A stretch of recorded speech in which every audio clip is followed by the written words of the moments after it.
আজি মহাশিৱৰাত্ৰি সমগ্ৰ ৰাজ্যৰ লগতে বিভিন্ন প্ৰান্তৰ মন্দিৰৰ লগতে তেজপুৰতো দেখা যায় মহাশিৱৰাত্ৰিৰ আয়োজন।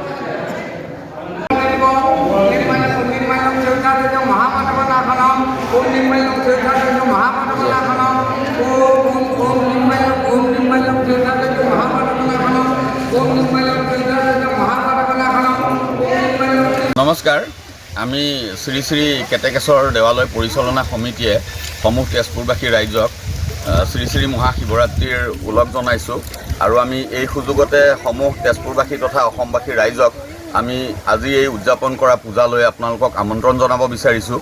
এক ঐতিহাসিক মন্দিৰ, কিংবদন্তি অনুযায়ী হয়তো বহু পুৰণা মন্দিৰ, আমি এতিয়াও ইতিহাস এই সম্পৰ্কে আমি স্পষ্ট কৰিব পৰা হোৱা নাই আৰু ইয়াত যি শিৱলিংগ স্থাপনা হৈ আছে এয়া হয়তো পৃথিৱীৰ ভিতৰতে সৰ্বোচ্চ শিৱলিংগ হ'ব লাগে, কিয়নো ইয়াৰ উচ্চতা প্ৰায় 8 ফুটতকৈও যথেষ্ট বেছি আৰু ইয়াৰ যিবোৰ ইতিহাস, এই ইতিহাস এতিয়াও আমি ইয়াক সুপৰিকল্পিতভাৱে প্ৰচাৰ কৰিব পৰা ব্যৱস্থা হোৱা নাই কাৰণে আমি এইবেলি এক পদক্ষেপো লৈছোঁ। এই সম্পৰ্কীয় আমি এখনি ইয়াতে ইতিবৃত্ত প্ৰচাৰ পত্ৰিকা এখন আমি প্ৰকাশ কৰিম।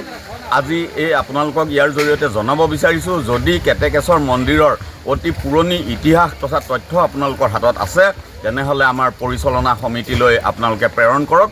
আপোনালোকৰ এই বহুমূলীয়া প্ৰকাশন আমি প্ৰকাশ কৰিম আমাৰ প্ৰচাৰ পত্ৰিকাৰ জৰিয়তে। পুনৰ ধন্যবাদ জনাইছোঁ আৰু সমূহ অসমবাসী ৰাইজক আমি কেতেকেশ্বৰ দেৱালয়ত এই পূজাত অংশগ্ৰহণ কৰিবলৈ আমন্ত্ৰণ জনাইছোঁ। ধন্যবাদ।